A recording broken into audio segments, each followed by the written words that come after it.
Hello दोस्तों, मैं मनीषा ओझा अपने ओझा एकेडमी चैनल में आप सबका स्वागत करती हूँ। तो चलिए, आज हम एक नए कहानी के साथ आए हैं। सिक्का बदल गया। कहानी कृष्णा श्रुप्ति के द्वारा लिखी गई है। चलिए तो हम कहानी की तरफ बढ़ते हैं। खद्दर की चादर ओढ़े, हाथ में माला लिए साहनी जब दरिया के किनारे पहुंची तो पाँव फट रही थी। दूर दूर आसमान के पर्दे पर लालिमा फैलती जा रही थी। साहनी ने कपड़े उतार कर एक ओर रखे और श्री राम करती पानी में होली अंजलि भरकर सूर्य देवता को नमस्कार किया। अपनी उनीदी आंखों पर छींटे दिए और पानी से लिपट गई। जनाब का पानी आज भी पहले सा ही सर्द था।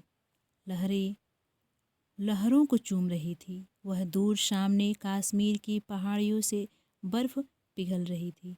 उछल उछल आते पानी के भंवरों से टकराकर कगारे गिर रहे थे, लेकिन दूर दूर तक बिछी रेत आज ना जाने क्यों खामोश लगती थी। साहनी ने कपड़े पहने इधर उधर देखा, कहीं किसी की परछाई तक ना थी, पर नीचे रेत में अगणित पाँवों के निशान थे। वह कुछ सहम सी उठी।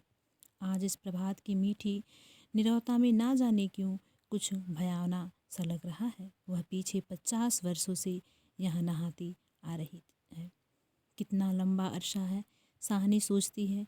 एक दिन इसी दुनिया के किनारे वह दुल्हन बनकर उतरी थी, और आज साहजी नहीं, उसका वह पढ़ा लिखा लड़का नहीं, आज वह अकेली है। साहजी की लंबी चौड़ी हवेली में अकेली है। वह नहीं यहाँ क्या सोच रही है। वह सवेरे सवेरे अभी भी दुनियादारी से मन नहीं फिरा उसका। साहनी ने लंबी सांस ली और श्री राम करती बाजरे के खेतों से होती घर की राह ली। कहीं कहीं लिपे पुते आंगनों पर से धुआं उठ रहा था। टन टन बैलों की घंटियां बज रही थी। फिर भी कुछ बधा बधा सा लग रहा था। जम्मी वाला कुआं भी आज नहीं चल रहा था। ये साह जी की ही असामियाँ है। साहनी ने नज़र उठाई। यह मीलों फैले खेत अपने ही है। भरी भराई नई फसल को देखकर साहनी किसी अपनत्व के मोह में भीग गई। यह सब साह जी की बरकतें हैं। दूर दूर गांवों तक फैली हुई जमीनों में कुछ कुएं, सब अपने हैं। साल में 3 फसल, जमीन तो सोना उगलती है। साहनी कुएं की ओर बढ़ी, आवाज़ दी, शेरे शेरे, हुसैना हुसैना। शेरा साहनी का स्वर पहचानता है, वह ना पहचानेगा। अपनी माँ जैना के मरने के बाद वह साहनी के पास ही पल कर बड़ा हुआ। उसने पास पड़ा गंडासा सटाले की ढेर के नीचे सरका दिया। हाथ में हुक्का पकड़कर बोला, ए ही सैना सैना। साहनी की आवाज़ उसे कैसे हिला गई है।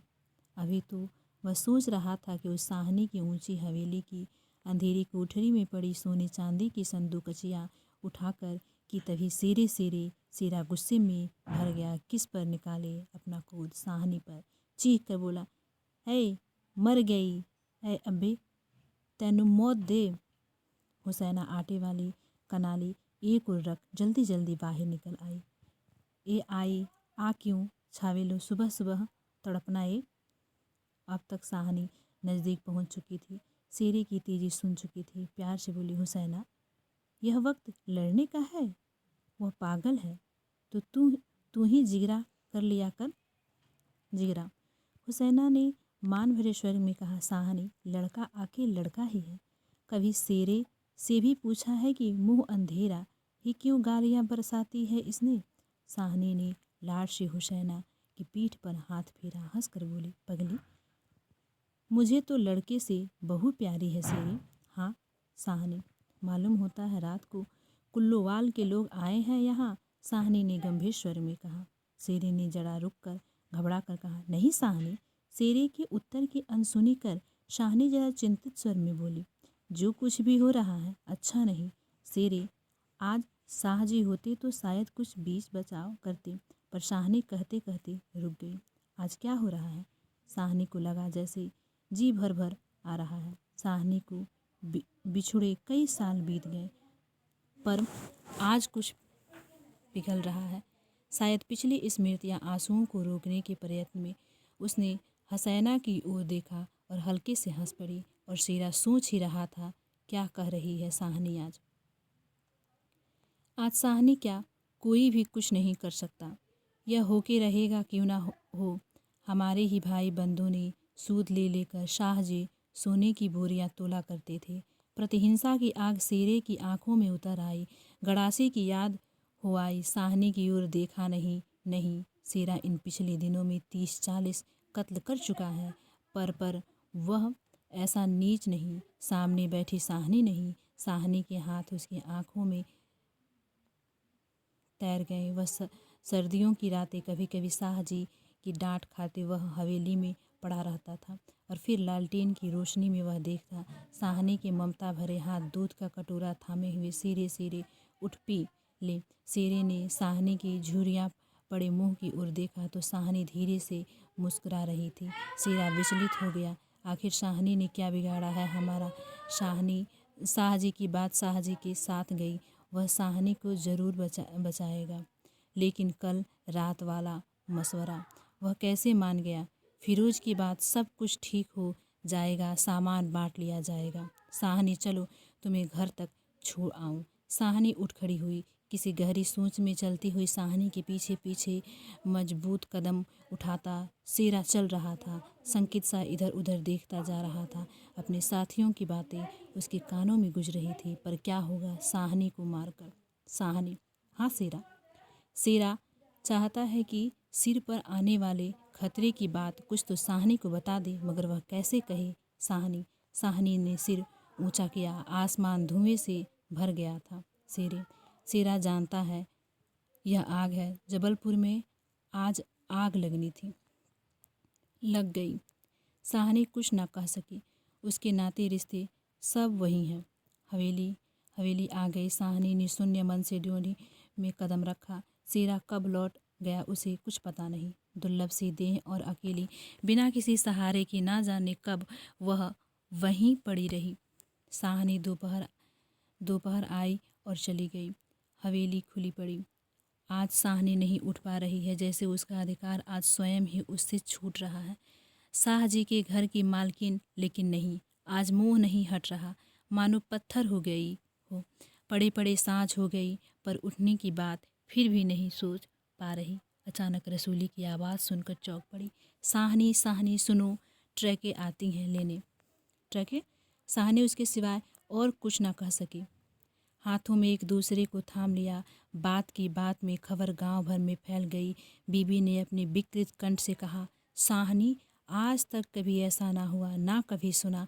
गजब हो गया, अंधेर पड़ गया। साहनी मूर्तिवत वहीं खड़ी रही। नवाब बीवी ने स्नेह सनी उदासी से कहा, साहनी, हमने तो कभी न सोचा था। साहनी क्या कहे कि उसी ने ऐसा सोचा था। नीचे से पटवारी बेगू और जैलदार की बातचीत सुनाई दी। साहनी समझी कि वक्त आन पहुंचा।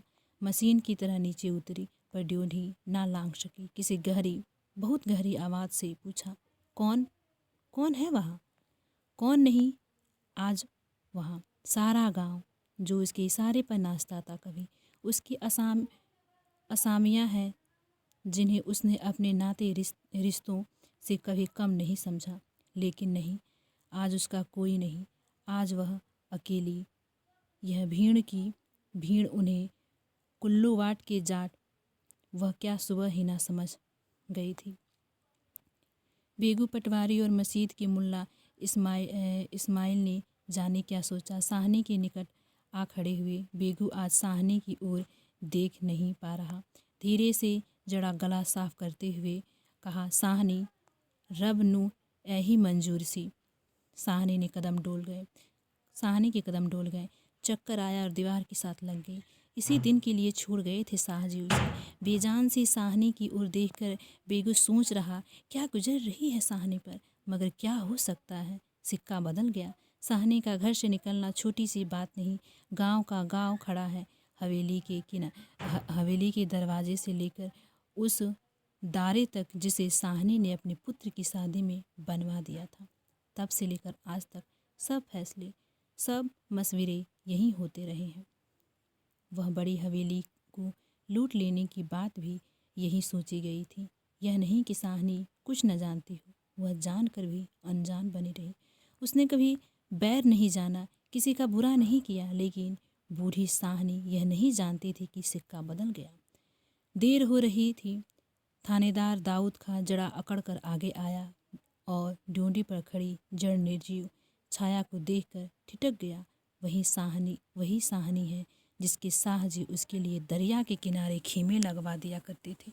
यह तो वही साहनी है जिसने उसकी मंगेतर को सोने के कनफूल दिए थे मुँह दिखाई में। अभी उसी दिन जब वह लीग के सिलसिले में आया था तो उसने उद्दंडता से कहा था, साहनी भागोवाल मस्जिद बनेगी, 300 रुपये देना पड़ेगा। साहनी ने अपने उसी सरल स्वभाव से 300 रुपये दिए थे और आज साहनी दोढ़ी के निकट जाकर बोला, देर हो रही है साहनी, धीरे से, कुछ साथ रखना हो तो रख लो, कुछ साथ बांध लो, सोना चांदी।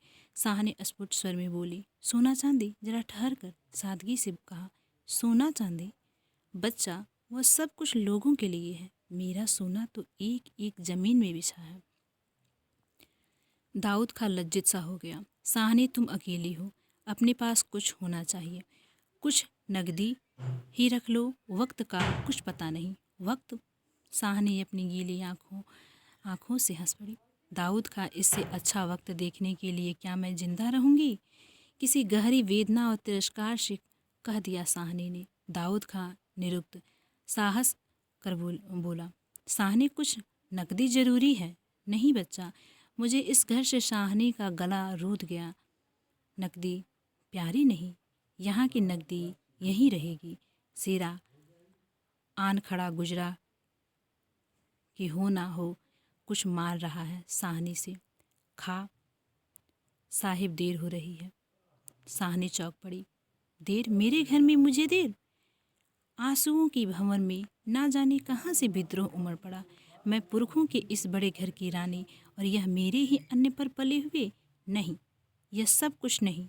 ठीक है, देर हो रही है, पर नहीं, साहनी रो रो कर नहीं, शान से निकलेगी इस पुरखों के घर से, मान से लांघेगी यह देहरी जिस पर एक दिन वह रानी बनकर आ खड़ी हुई थी। अपने लड़खड़ाते कदमों को संभाल कर साहनी ने दुपट्टे से आंखें पोंछी और ड्योढ़ी से बाहर हो गई। बड़ी बुढ़िया रो पड़ी। किसकी तुलना हो सकती है इसके साथ? खुदा ने सब कुछ दिया था, मगर दिन बदलते वक्त बदलते। साहनी ने दुपट्टे से सिर ढांककर अपनी धुंधली आंखों में से हवेली के अंतिम बार देखा। साहनी के मरने के बाद भी जिस कुल की अमानत को उसने सहेज कर रखा, आज वह उसे धोखा दे गई। साहनी ने दोनों हाथ जोड़ लिए। यही अंतिम दर्शन था, यही अंतिम प्रमाण था। साहनी की आंखें फिर कभी इस ऊंची हवेली को न देख पाएगी। प्यार ने जोर मारा, सोचा, एक बार घूम फिर कर पूरा घर क्यों न देख आई। मैं जी छोटा हो रहा है, पर जिनके सामने हम हमेशा बड़ी बनी रही, उनके सामने वह छोटी ना होगी। इतना ही ठीक है, बस हो चुका। सिर झुकाया। ड्योढ़ी के आगे कुलबधू की आंखों से निकल कर कुछ बंदे चुप पड़े। साहनी जल्दी ऊंचा सा भवन पीछे खड़ा रह गया।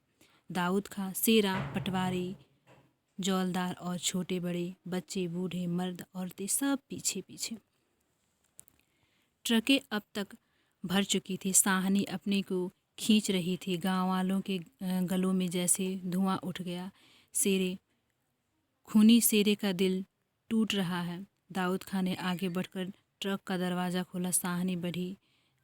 इस्माइल ने आगे बढ़कर भारी आवाज़ से कहा, साहनी, कुछ कह जाओ, तुम्हारे मुंह से निकली असीस झूठ नहीं हो सकती। और अपने साफे से आंखों का पानी पूछ लिया। साहनी ने उठती हुई हिचकी को रोक कर रुधे रुधे से कहा, रब तुहानु सलामत रखे, बच्चा खुशियाँ बख्शे। वह छोटा सा जनसमूह रो दिया। जड़ा भी दिल में मैल नहीं साहनी के, और हम साहनी को नहीं रख सके। सेरे ने बढ़कर साहनी की पाँव छुए। साहनी कोई कुछ कर नहीं सका। राज भी पलट गया। साहनी ने कांपता हुआ हाथ शेरे के सिर पर रखा और रुक रुक कर कहा, तैनो भाग जगड़ जन्ना। दाऊद खां ने हाथ का संकेत किया। कुछ बड़ी बुढ़िया साहनी के गले लगी और ट्रक चल पड़ी। अन्य जल उठ गया। वह हवेली, नई बैठक, ऊंचा चौबारा, बड़ा पसार एक एक करके घूम रहे हैं। साहनी की आंखों में कुछ पता नहीं, ट्रक चल दिया है या वह स्वयं चल रही है। आंखें बरस रही हैं। दाऊद खां विचलित होकर देख रहा है। वह बूढ़ी साहनी को कहाँ जाएगी अब वह? साहनी मन में मैल न लाना। कुछ कर सकते तो उठाना रखते। वक्त ही ऐसा है। राज पलट गया, सिक्का बदल गया। रात को साहनी जब कैंप में पहुंचकर ज़मीन पर पड़ी तो लेटे लेटे आहत मन से सोचा, राज पलट गया, सिक्का क्या बदलेगा? वह तो मैं वहीं छोड़ आई। और शाहजी की साहनी की आंखें और भी गीली हो गई। आसपास के हरे हरे खेतों में, घिरे गांवों में रात खून बरसा रही थी। शायद राज पलट भी खा रहा था और सिक्का बदल रहा था। यहाँ हमारी कहानी ख़त्म होती है। दोस्तों, हमारी अगर वीडियो आप लोगों को पसंद आए तो लाइक कीजिए, सब्सक्राइब कीजिए और अपने दोस्तों में शेयर कीजिए और कमेंट करके बताएं कि हमारा आप लोगों को वीडियो कैसा लगा। ये थैंक यू।